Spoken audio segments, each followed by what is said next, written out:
Here come the boys. Y'all ready to go swimming, baby? Come on. Give it up. Get out of that water. I tried telling y'all, it's swim lessons, baby.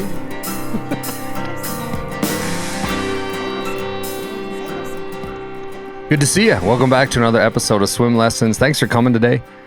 My guest today, I left the conversation leaving enthused and learning so much about not only his journey, but the journey that athletics can bring to individuals. And that's Nick Walker. Nick Walker is currently the athletic director for Killdeer High School. He's also the assistant girls basketball coach and the head boys football coach. So he wears a lot of hats there at Killdeer, but his journey throughout playing quarterback at the University of Montana, then going to Dickinson State, then getting into coaching at all different levels, college football at Dickinson, girls basketball at Bowman County and Killdeer now, girls track at Century High School. All of these different things have culminated into this great human being. And I truly appreciate the time he gave me because he's a busy cat. Nick Walker grabbed a lot of my stuff. It takes about 4 or 5 bags to haul all my crap around.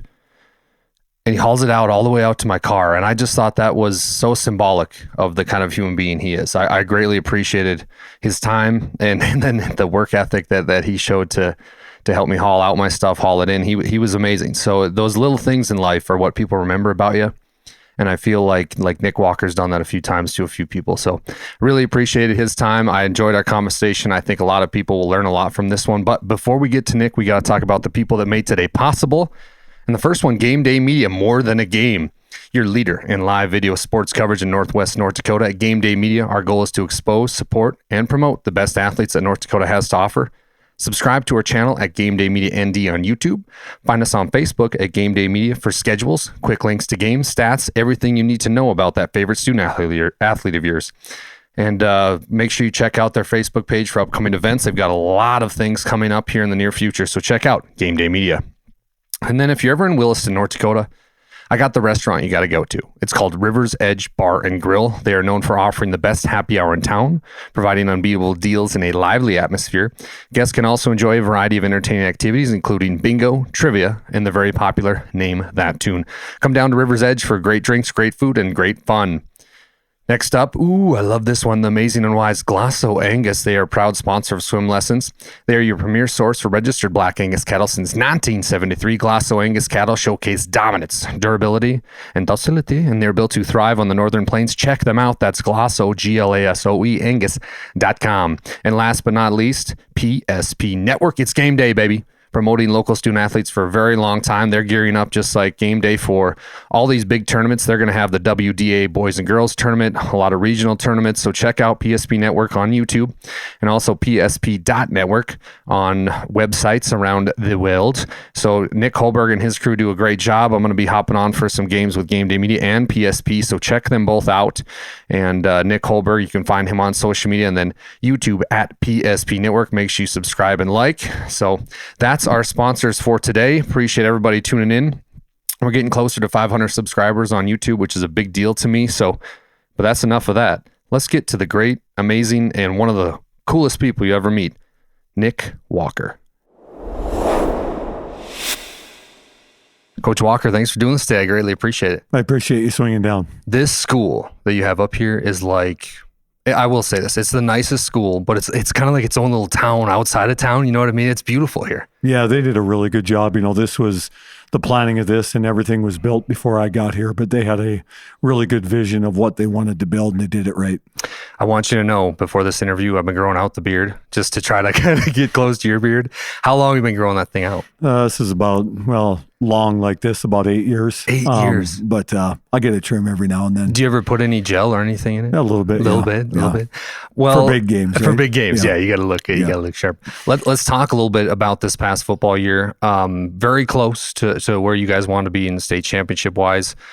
Take us to the beginning of the year when you knew, okay, we've got a good team here, but we got to have a lot of things fall into order. You got some injuries, but tell us a little bit about this past football year. Yeah, I guess I couldn't be more proud of our kids. We dealt with a lot of adversity, and I think that's one of sports' greatest lessons that kids learn is how to handle adversity. We had a great group of young men that put in a lot of time, weight room, and put in a lot of time to learn football. And it was a joy. It was 11 weeks of sheer joy every week he came to practice.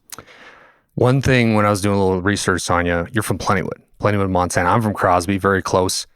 Was there a time, because you're a big sports guy, and I really like that about you. I'm a big sports guy, but you yourself are in a different category when it comes to sports because you've coached high school, collegiate, you played high school, you played collegiate. When did you know, okay, sports is going to be a big part of my life? I think probably about 4 years old. I was fortunate enough that my dad was a teacher and a coach. So really? I grew up around it. And I was fortunate enough that I got some great role models in my life for people that my dad coached. I also got to learn from guys my dad coached against. And so at a young age, I knew it was for me. When was your dad the head football coach, basketball? He was head football, head basketball. So for varsity? For varsity. Football and basketball? Yep. Wow. Yep. Was there any pressure with that?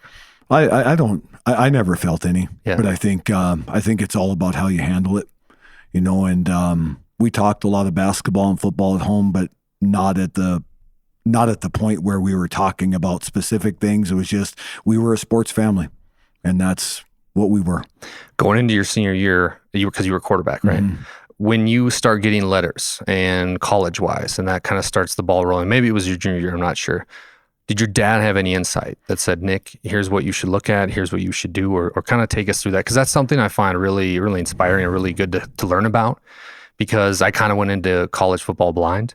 So I'm always trying to learn about the recruiting process, especially nowadays it's changed dramatically. But what did you yourself go through recruiting-wise? I think the biggest thing for me was the time management. Back then we didn't have cell phones. Mm-hmm. So it was all phone calls at night, and you'd get home from practice and you'd get your phone calls, and how do you manage that? And it's even today, through Twitter or X, and Facebook and all those things. I think it's about how you manage it. I never felt any pressure just because of the fact that I knew the people that were recruiting me were really good people. University of Montana, Montana State. I got letters from Nebraska, Colorado, in my junior year, but they were all genuine. They had a genuine interest in myself. And I think for kids, especially in today's day and age, you'll know if people are interested in you when they show up to watch you lift, when they show up at games, those type of things. Those are the colleges you want to go to. I remember Don Holst, the basketball coach at the University of Montana, driving all the way to Plentywood to watch us play. Wow. And that was like, yeah, that guy, I'll play for him. Yeah. Yeah. What was that night like? Yeah, we played not a very good team, so we won by a lot. But I mean, a little nerve-wracking, because here's a college coach in your building, and you want to do well while he's there, but you just got to be yourself. So at Nebraska, was that Osborne era? That was Osborne. Wow. Still have that frame. I was going to say that letter. I got a letter from Tom Osborne. Oh my God. Yep. That's magical. And so when you were deciding, okay, Montana's going to be where I'm going to go, were you ever like, maybe I should try Nebraska? Osborne's got a good thing. Yeah, I think, the one part you understand in recruiting is there's a lot of letters that get sent out, mm-hmm. and a lot of recruiting mailings, if you will. And, I knew Nebraska probably wasn't real interested in Nick Walker. It's more of a mailing. Mm-hmm. But to have Tom Osborne's signature on a letter, it's pretty cool. University of Montana was the place at the time. They were one of the first schools to spread it out. They were 4 wide in 1998, and it was very alluring to a quarterback to go there. And so, the recruiting process was great. They treated me great. Montana State actually was really good during the recruiting process. Butch Damberger, he came to my basketball games and, wow. Recruited me. But University of Montana was a place for me at the time. What was your offense like in high school with your dad? Yeah, we were spread. You were spread back then? We were spread, yeah. Wow. Yeah, I would say multiple. We ran some I formation, but we were 3-4 wide most of the time. Because that probably wasn't very like the in thing to do. No, it was still back when the wishbone and I formation. Yep. Under center. Yeah. Okay, so you get to Montana. Did they recruit you as a quarterback? Yeah. Okay, so you kind of go into camp. Was there a few guys ahead of you, or was there a moment where you're like, okay, wow, this is the big one? Yeah, so my redshirt year, Brian Ayat was our quarterback, and he was an All-American, amazing guy. His son actually plays for the Grizz now. Wow. But he was an amazing guy, amazing mentor, learned a lot from him. We actually had some injuries, and I was actually, week 7, I was actually the backup at Cal State Northridge. And so, a little nerve wracking. I'd been going on trips, but you're the third quarterback. You're there with the backup punter, right? Yeah. And but I was ready. My coach, Coach Pease, who's the offensive coordinator again there now, tremendous quarterbacks coach, did a great job in preparation. Learned a lot about football from him. But redshirted in my second year. I was the backup behind a guy by the name of Drew Miller, who was a BYU transfer, if you will, and really had a good year. I felt a lot of growth from redshirt year. There's just a lot of mechanics. Yeah. Once you make football your singular sport, you learn a lot about the game and things that you need to get better fundamentally at. So after 2 years, you transferred to Dickinson State. What was the thought process like when you're like transferring, and take us through that a little bit? Yeah, we went through, actually multiple coaching changes at the University of Montana. That doesn't help the process. After my redshirt year, our whole coaching staff left, and then we kind of went through a spring, and then the next year we had what I felt was a good staff, but then we had some more changes, and it was just time. I think as a college kid, when it's time to do something else. I actually, to be honest with you, I was kind of done. You're done playing football? I was kind of done. I just lost the love? Yeah, just a little bit. Might want to go try basketball. And then, long story short, went back to Plentywood, got a phone call from Dickinson State, Coach Bijou. Oh, my. Why don't you come over and check us out? Went there, and of course, you meet Coach Hofflin, Coach Stanton, Coach Leno, and Coach Bijou. And immediately, that's the place for me. What year was this? It would have been the spring of 2000. Okay. So you go to Dickinson, fresh start, yep. fresh coach.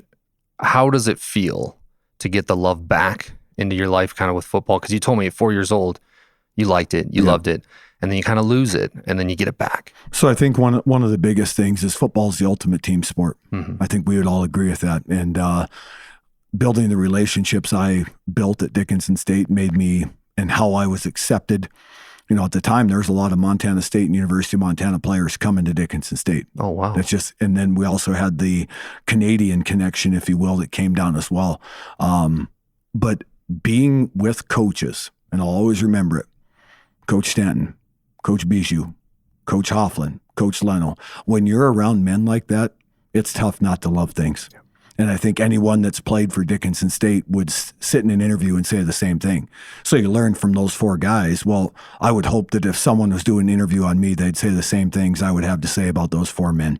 1,000%. So tell us, when you get to Dickinson, some magic starts happening. Tell us a little bit about those days. Yeah, so I played football and basketball my first year. Okay. Who was the basketball coach? Coach Daniel. Oh, Tim Daniels. Okay. Yep. And we had a 6-4 year, our first year in football. Lost a couple we probably shouldn't have. Basketball's amazing. Made the national tournament, won the league. Mark Kinnebrew, Marlon Lewis, Jaden Blake, Jaden Olson. I mean, they were amazing. Was Grant Haugland on that Grant team? Haugland, Grundy. Yep. Grundy's one of my good friends, man. Yeah. He's awesome. He lives in Crosby now. Yeah, next time you see him, I'll have to ask him about putting a forearm in the back on post defense and getting called for a foul. Anyway, but those guys were amazing. Okay. The teammates and the camaraderie at Dickinson State is something that set it apart. And I think guys that still play there, there's just something special about it. But we made the national tournament in basketball, got beat in the second round. I had to evaluate what was best for me. And what was best for me was being in winter conditioning with football. So I was done with basketball after 1 year. Next year, I believe we went 6-4 again, but we were way better. So we were building. And then we got a few impact guys before my senior year. And we went 9-1 in the regular season. Won the conference. We were a really good football team. And then we got beat by Carroll in the playoffs. Damn. And that was the beginning of the run of Carroll, if you will. But I guess I wouldn't trade a thing. Some people say, well, do you wish you would have stuck it out at the University of Montana? Well, you know what? I'm still a Grizz fan. Mm-hmm. But I wouldn't trade anything. I mean, I got to make lifelong friends, met my wife at Dickinson State, and that probably means more to me than anything. I like that. Wow, great answer. So after Dickinson, do you go back to Plentywood? What take us to your life right then and there? Yeah, so from Dickinson State, I went to Harleton, Montana. Okay. I was the head boys basketball, head football, and head track coach right out of college. How big is that town? At the time we had about 90 students in high school. Okay. But we had great leadership. Andy Bagger is our superintendent. Mr. Wasson was our principal and AD. They believed in me. I took over for a legend, John Rosinski. If you know the name in Montana, he's one of the best coaches ever. That job was really good for me. It was a great starter job because it humbled me. Here you are as a 24-year-old kid thinking you're going to go in and, we're going to win, right? Right. And it's tough. Yeah. Winning is tough. Very. So I coached there for 2 years and then moved to Bowman for the first time. Okay. And was there for 2 years. My wife and I had our first daughter, and then the job at Century came up. And it was something like, I need to go expand. My father-in-law was the head football coach at Century, Ron Wingenbach. He had a spot open on his staff, and then the girls' track job was open.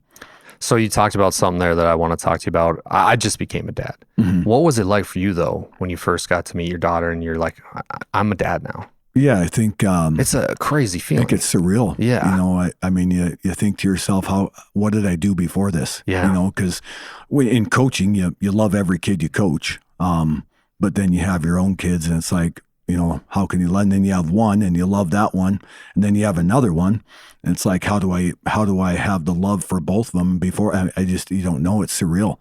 And, such a special feeling. I'm fortunate. I have 2 daughters, and they're both really good kids, and I love them to death. Okay, so when you get to Century, you and I had talked a little bit about this, but you coach track, mm-hmm. had a lot of success there, mm-hmm. and then you meet a kid named Carson Wentz. Mm-hmm. What was Carson Wentz like in high school? Yeah, I mean, you hear stories about Carson Wentz. Everybody has their stories. Carson, as a freshman, was about 5'10", 120. Nothing. He could throw the ball. He loved the game. As a sophomore, he started to grow, but he had an elbow problem his sophomore year, so he played mostly receiver. Broke his thumb his junior year, so he played corner and receiver. Wow. And then his senior year, he finally got to play quarterback. And, when you're in this job, you know guys, but he wasn't heavily recruited. He had a good senior year, but not like eye-popping numbers and those type of things. We got beat in the semis by Fargo South that year. But coaching Carson was a joy. I mean, it was kind of the first guy that I had, that when you meet with guys in the morning, it's just like, this is fun. This is fun because he loved to talk ball, but he was as good of a kid as he was a player. What do you think made him like that? I think his upbringing. I know his dad very well. His brother I actually taught with at Legacy for a year. They just all had that aura about them, but they were straight and narrow. They were hard workers. They were good in the classroom. Talented, yes, but the work ethic that they had was second to none. Yeah, he's in an interesting spot right now. I mean, the backup at Kansas City, he was the backup for Philly because it has a chance to, and I mean, just think of this hypothetically wise. This is really hypothetical. Mahomes twists his ankle in the third quarter. Mm-hmm. In steps Wentz, has a chance to beat the old team that gave up on him and to win a Super Bowl. I mean, that is like a storybook ending. I'd bet my money on Carson. I would too, man. I'd love to.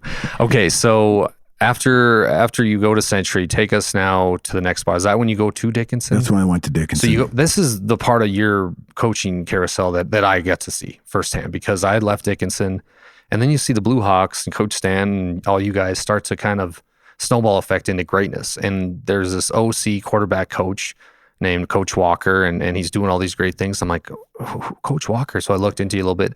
But when you get to Dickinson, did you have, because obviously Coach Bijou, run, no pass. Yeah. Stanton, when you meet with him, was there like, okay, this is what I want to do. Is that okay with you? Or what was like the hiring process? I think, we had a guy by the name of Jace Schillinger that was there as well. Mm-hmm. And Jace had a tremendous offensive mind. And Coach Stanton was very, very good in the fact that he just wanted whatever. Like we were still pretty run heavy, even though we had 3-4 receivers on the field. But it was about what can we do best to get all of our guys the ball.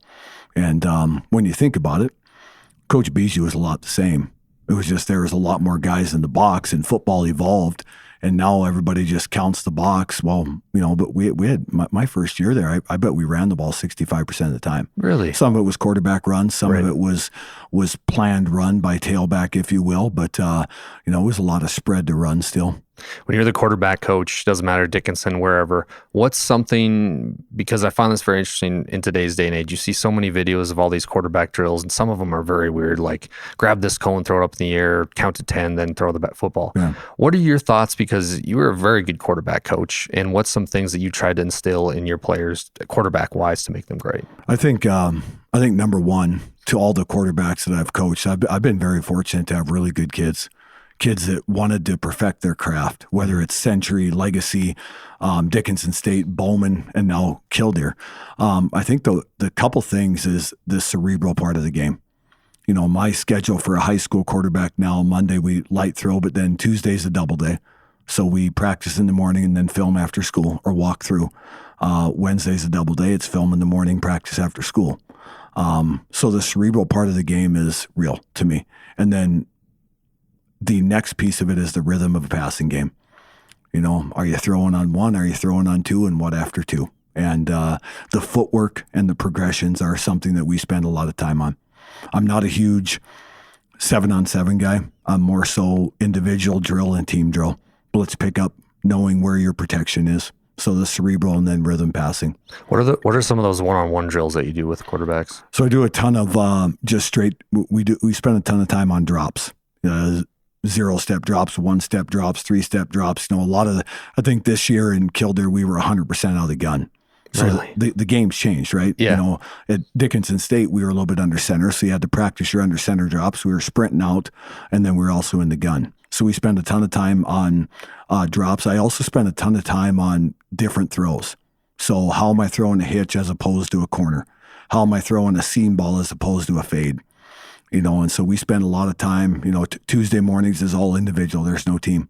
And it's all just probably 200 to 300 throws with your receivers. Wow. And then the screen game. Yeah. Because that's a completely different animal. That's a lot of timing. Yeah. Right? Timing. Yeah. Timing and rhythm. Patience. Mm-hmm. Physical, or just when you're talking about the mind of a quarterback, it's very interesting because there's a lot of talk of when a quarterback gets sacked, their inner clock starts ticking. Mm-hmm. I got to hurry this up. What do you say to your guys to try to get them to slow down no matter, you talk a lot about not having pressure, but sometimes, every kid's different, but what do you explain to your kids quarterback wise? Hey, relax. You're going to be fine here. Yeah. I think the biggest thing is you have to see it in practice or on film before you can see it on Friday night. Mm-hmm. And you're exactly right. Part of quarterback play is being able to play under control at the right tempo. When people get sped up, that's when mistakes happen. That's when overthrows happen. So we talk a lot about seeing things visually before you can do it physically. I like that. Is there a case that you can share with us that somebody went out of their way and you're like, okay, this is exceptional? Well, I think the guy we had this year was unreal. I mean, I take a look at it, and the year that he had 40+ touchdowns with under 5 interceptions and throwing at the volume and numbers we had, he was a guy as a junior. He was a Brett Favre. He was a gunslinger. And this year, you saw a lot more of maybe the modern day Patrick Mahomes, where if my deep ball's not there, I'm okay with the check down. I know where I'm going in my progression, whereas his junior year, we probably were going to throw the deep ball 100% of the time. What's his name again? Cale Hansen. Yeah. Wait, so that he was done after this year? Yep. Where's he headed? I believe he's going to go rodeo at Bismarck State. Oh, wow. Yep. He's a talented kid. He's good at rodeo, amazing quarterback, starts for Coach Pruitt at point guard of the basketball team. But his progression between his junior and senior year, just unreal. He learned the game. Everything that I called, he knew the progression to what we do. Makes coaching easy almost. Coaching easy. Yeah. Yep. Heck yeah. Going to be tough to replace him. Tough to replace him. Very tough. Yeah. In the world right now, sporting wise, it seems like every sport is almost year round. Basketball is year round. Football is year round. I feel like the sport that's losing out on a lot of this is track. Mm-hmm. You have a very deep track background, running track. You obviously coached it. What's your thoughts on what's going on as of late? Yeah, I think my thoughts are, when I was the head track coach at Century, my first year we were third in the state. Basically took over. You know how it is when you take over for someone. You take over someone's team. And Julie Stavin was the head coach before me, and she's amazing. Like if you could put everything that a coach should be, it would be Julie. So, pressure. So we were third. I had a good team, but not great. My next year we were sixth. And so you got to look at yourself in the mirror because you're Century High School and we have expectations of what we want to be. So I spent a lot of time recruiting kids. My second year, I think we ended the year with like 46 girls out for track. So not very many for a big school, if you will. And so we went recruiting within our school and tried to get multi-sport kids. We had some dual sport kids and we made a run of it. At our peak, we had 114 girls out for track. And this is how I viewed it. And I'm going to get to your question, but I viewed it as I had 6 assistant coaches, but we had 7 head coaches at Century Track and Field because everybody was responsible for their area. If I give advice to young coaches, it's give your assistants a role and you have to trust your assistants. Like I never worried about what our jumpers were doing because our jump coach was really good. Same with throws, same with distance, pole vault. I'm going to coach the sprinters. We'll have team meetings. I'll run the meetings, but you guys are head coaches as well. And we built something where I think kids genuinely love to come to our practices. The girls that we had in our teams were just amazing. Some of the lifelong relationships you live for as a coach. So you're right, everything's becoming year round. So track coaches always feel that like they bend over backwards to get kids to do their sport, right? Because you have spring volleyball, you have spring basketball, you have, the football combines are popping up now, like big time for juniors. So I think track is really important in the building of any program. And so I think track coaches have done a really good job of saying, you know what? Go to your AAU tournament on Sunday, and when we come back on Monday, we'll go to work for track or go play in your basketball tournament. But these are the things we need to do. So you're constantly adjusting to what kids are doing. Yeah, like adapt or die type mentality. Exactly. Because, basically, if you as a coach were to say you're not playing JO volleyball, well, you lose a big chunk of your kids then for track. Yeah. And you have to learn, I've always been a guy, I support everybody's program. I know that, Century Volleyball, huge success over the years. Well, I'm a supporter of that. I want them to be good. Part of them being good is that those kids play year round. Yeah. And so we want you at the meets, we want you at practice, and we're going to support you in all you do.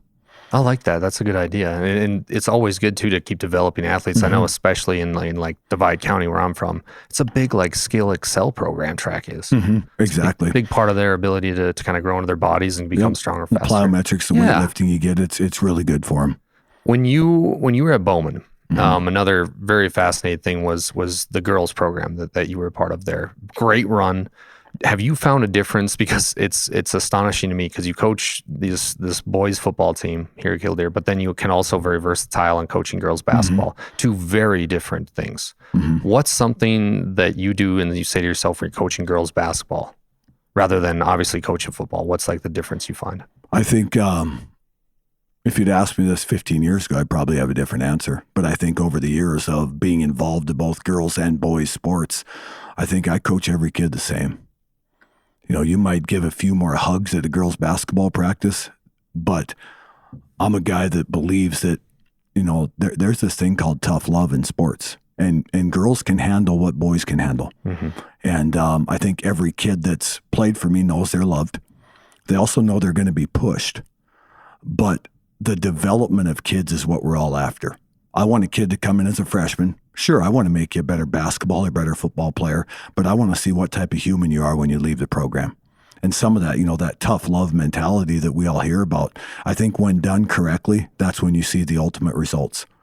When you can coach kids and you can challenge kids, but they also know that they're loved and you'll do anything for them, that's when your results speak for themselves. Run through a wall. That's so spot on. Now you're coaching your daughters. Do you think being a girl dad helped a little bit to kind of develop that coaching for the girls side? I think so. I think you have a genuine compassion for feelings that girls have that maybe some boys don't have, if you will. But you also, in the same sense, know that girls have some of the same goals that boys do. I mean, girls want to win. Girls want to move on and play at the next level or go on to whatever goals they have. So you want to have the same mindset when you go into a practice, regardless of who you're coaching. My mindset's completely shifted. And this is what I was going to tell you. So 15 years ago, everything was about winning, right? I wanted to win, and I still do. I play Uno at home. I'm going to win. I think nowadays, I'm more so concerned about the process. I think if you win the process, meaning all the preparation, all the practices, all the trying to make kids into what you think that they can be, if you win the process, your result is going to be better at the end. And what is the result? Is it winning? Is it losing? But if you focus on the process, the outcomes are way better. I wish more coaches thought that way. And that's rich. And I think everybody that knows me as a coach knows I compete. Just watch on a Friday night, right? Or watch at a Tuesday basketball game. But in the same sense, you want people to look back when they invite you to their wedding or send you a text or send you a message on Facebook. You want them to say that you made a difference in their life, and that's the process. And that's an automatic dub. That's an automatic win. I love that. That was great. Wow. If you win at that, you can't lose. Can't lose. You can't lose. No. Thoughts on Danny Sadowski? I've known her since Williston State days, was friends with her, very good basketball player. Now she's a head coach here. What's it like working with Coach Sadowski? Yeah, I think Danny does a great job. I think she's a lady of many talents. I know through working at Western Choice in her job, being a wife, being a soon-to-be mom, if you will, and then she has the same goals that I do. Want to make strong women, and we want to win basketball games or get better at basketball, right? Killdeer basketball wasn't too long ago. They're at state tournament, trying to get that culture back in the program, and that's the goal. But talk about the process, it's tough to get there, and you got to climb some mountains. This thing called Class A basketball is real. Very real. And the 3 class, we could probably spend an hour talking about that. We've had a challenging schedule. We have a very young team. We only have 1 senior on the team this year. But it's been a fun year of growth, and hopefully you finish with your best at the end. But Danny's done very well. Well, it's an exciting time to be a part of Killdeer Athletics. You made a great run in football, volleyball. Coach Pruitt now with the boys team. I got to watch them play Stanley, outstanding team. Last year they make the first state tournament run.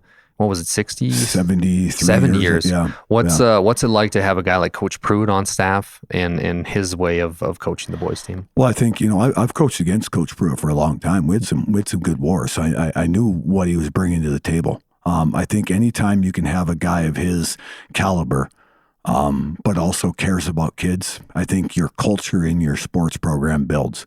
We have a pretty good culture right now. Our cross-country teams are both top 5 in the state this year. You mentioned football. Boys basketball's off to a great start. Our girls and boys wrestlers have some phenomenal kids. But I think we have a bunch of kids that support each other. I think in any school, that's what it's all about. Back to my time at Century. When I first got there, we had terrible crowds at games. Really? Terrible crowds. At basketball? Basketball, football, everything. Nobody came. And all of a sudden, the roll pats and all of a sudden, Steve Madler, our principal, kind of changed a little bit of our culture. And we got a little tougher. And through toughness became camaraderie within the programs. You saw the football team supporting the volleyball team. You saw the basketball teams supporting the wrestlers.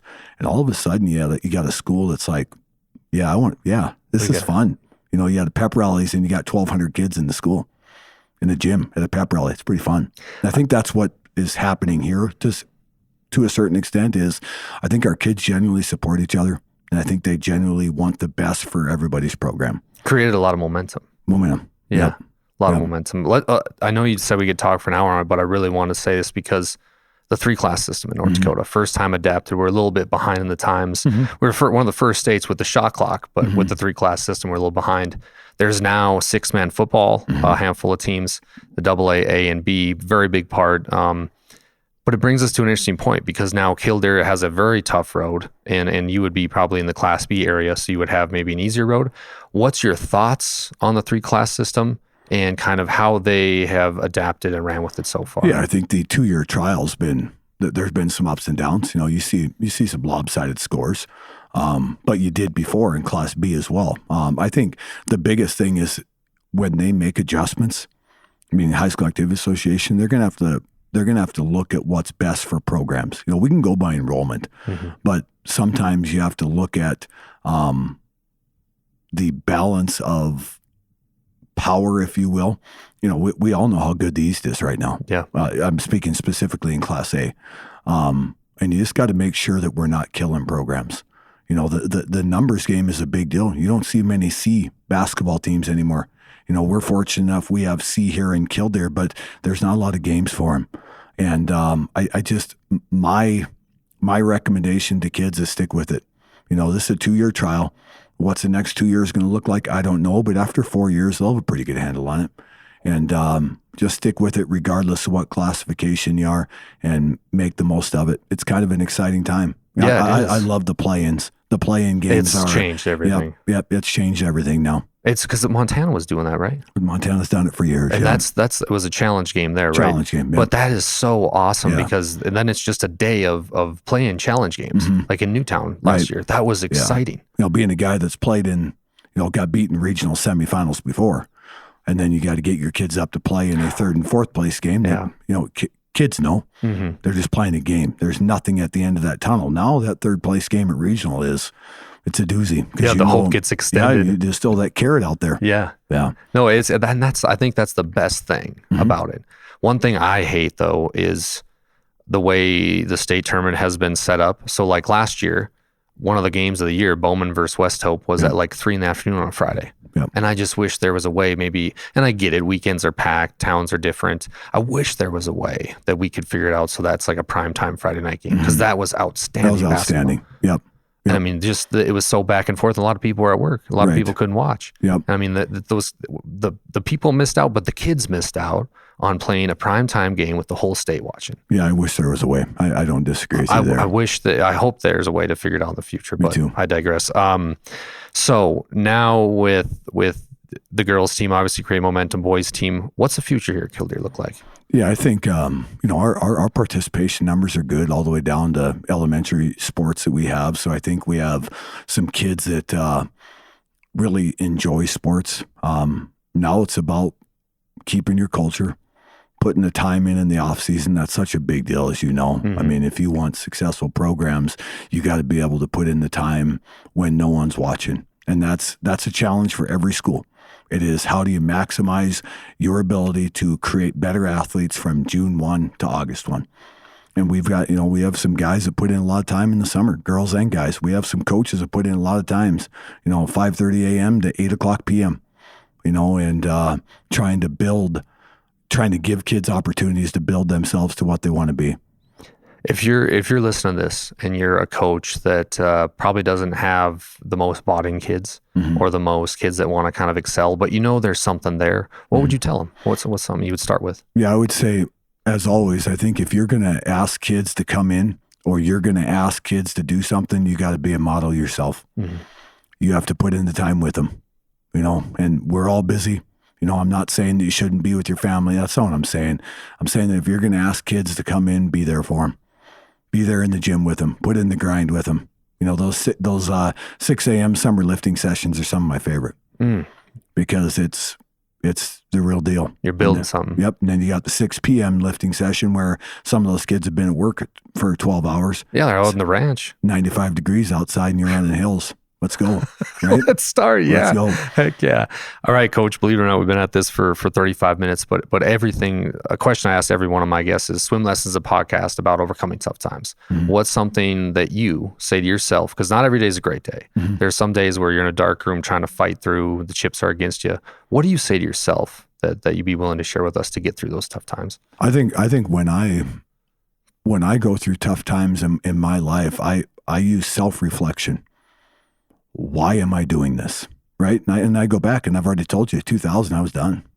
I was done with sports. I didn't want to be involved in it all. So you have self-reflection, and you find out your true meaning of what you want to do.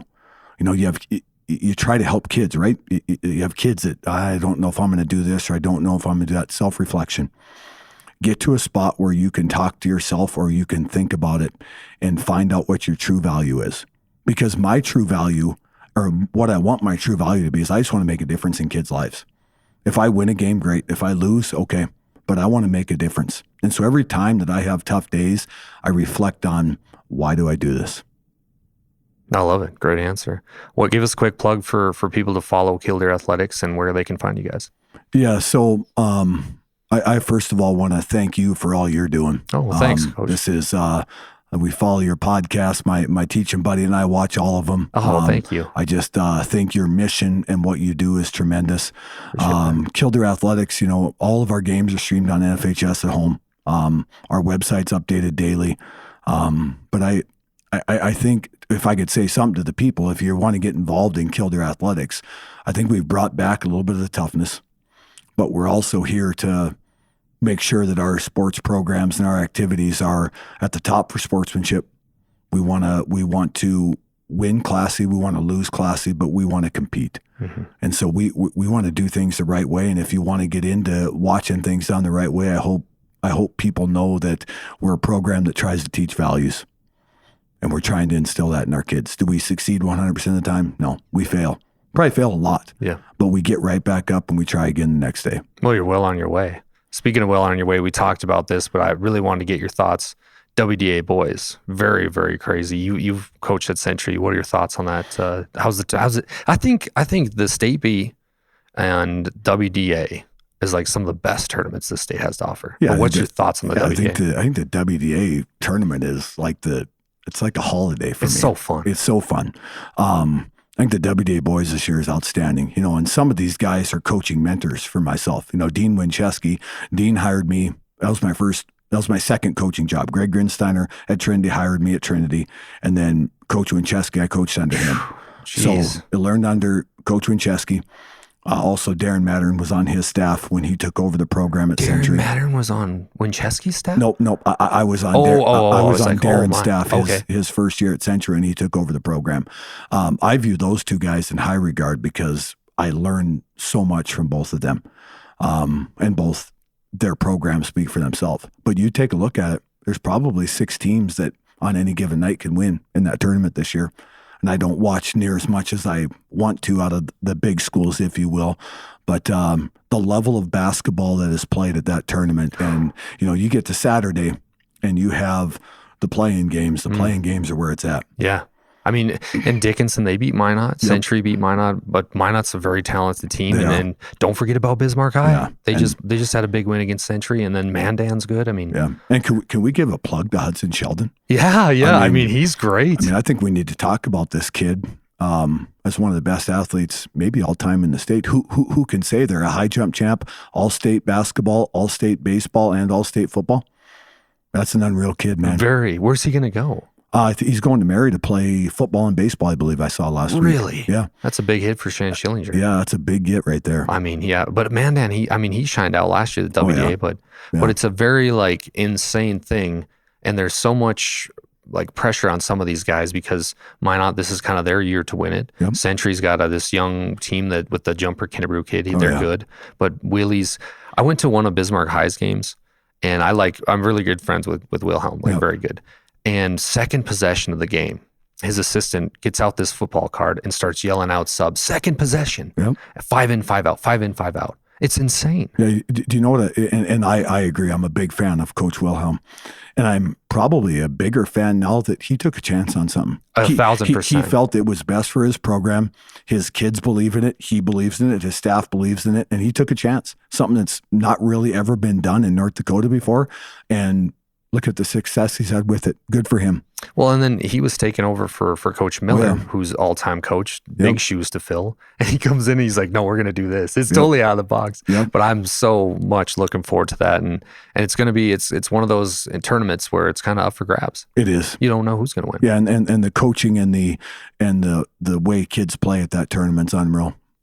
It's awesome. Have you had a chance to watch Lily Bell? I have. What do you think? Unbelievable.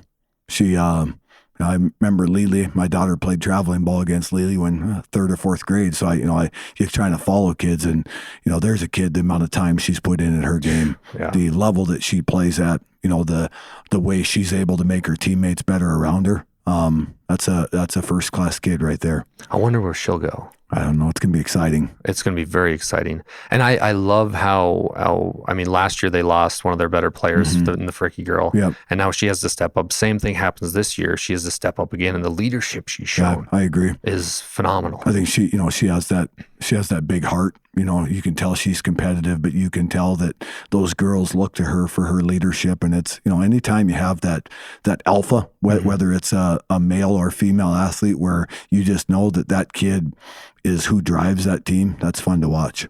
So this will come out next Wednesday. But who's your pick so we can see if you're right or wrong? Yeah, go Andy Reid and go Chiefs. Let's go. Finally, somebody. It's been all hate towards the Chiefs, but yep. I hope Mahomes doesn't get hurt, but if he does, it'd be awesome to see Wentz come in and awesome get to see Carson. You're right. Well, you're the man, Coach. Thank you so much for the time and best of luck here. What you've created in Killdeer is so fun and to look in from a distance. I broadcast a few of your games, but keep it up and appreciate you as a human being and thank you for the time. Well, I appreciate it. And like I said, I've had a lot of good mentors in my life. And we have a lot of good coaches and a lot of good teachers in our school district, and I'm just a small piece of it. But thank you to all my mentors that have allowed me to do what I do. All right. Well, that's a wrap. Appreciate you, Coach. Thank you.